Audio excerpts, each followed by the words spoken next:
ಭಾಗದಲ್ಲಿರುವ ಲಿಂಗದಹಳ್ಳಿ ತಣಿಗೆಬೈಲು ಪಿಡಬ್ಲ್ಯೂಡಿ ರಸ್ತೆ ಲಿಂಗದಹಳ್ಳಿಯಿಂದ ಕೃಷ್ಣಾಪುರ ಕಲ್ಲತ್ತಿಪುರ ಮಾರ್ಗವಾಗಿ ಕೆಮ್ಮಣ್ಣಗುಂಡಿ ಕಲ್ಲತ್ತಿಗಿರಿ ಹೆಬ್ಬೆ ಫಾಲ್ಸ್ ಮತ್ತು ತಣಿಗೆಬೈಲು ದೂಪದ ಖಾನ ನಂದಿಬಟ್ಲು ದುಂಡು ಬಿಟ್ಟಹಾರ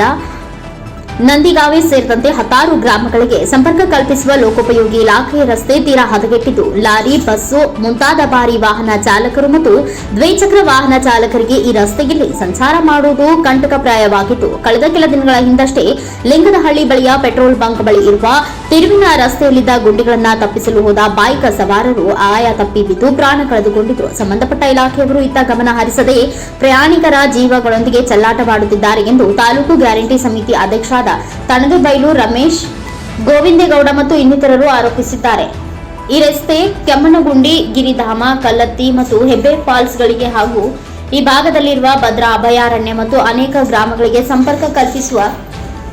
ಏಕೈಕ ರಸ್ತೆಯಾಗಿರುವುದರಿಂದ ಪ್ರತಿನಿತ್ಯ ರಾಜ್ಯ ದೇಶ ವಿದೇಶಗಳಿಂದ ಬರುವ ಪ್ರವಾಸಿಗರು ರಾಜ್ಯಪಾಲರು ಲೋಕಾಯುಕ್ತರು ಮುಖ್ಯ ನ್ಯಾಯಮೂರ್ತಿಗಳು ಸಚಿವರು ಶಾಸಕರು ವಿವಿಧ ಇಲಾಖೆಗಳ ಅಧಿಕಾರಿಗಳು ರಸ್ತೆ ಗುಂಡಿಗಳನ್ನು ದಾಟಿಕೊಂಡೇ ಸಂಚಾರ ಮಾಡುತ್ತಿದ್ದರು. ಈ ಮುಖ್ಯ ರಸ್ತೆಯಲ್ಲಿರುವ ಗುಂಡಿಗಳನ್ನು ಮುಚ್ಚದೆ ಕೈಕಟ್ಟಿ ಕುಳಿತಿರುವ ಇಲಾಖಾ ಅಧಿಕಾರಿಗಳ ವರ್ತನೆ ಅಕ್ಷಮ್ಯವಾಗಿದ್ದು ಸಂಬಂಧಪಟ್ಟವರು ಕೂಡಲೇ ಇತ್ತ ಗಮನ ಹರಿಸಿ ರಸ್ತೆ ಗುಂಡಿಗಳನ್ನು ಮುಚ್ಚುವಂತೆ ಆಗ್ರಹಪಡಿಸಿದ್ದಾರೆ. Pradeep HE NKS TV4 news Tarikere.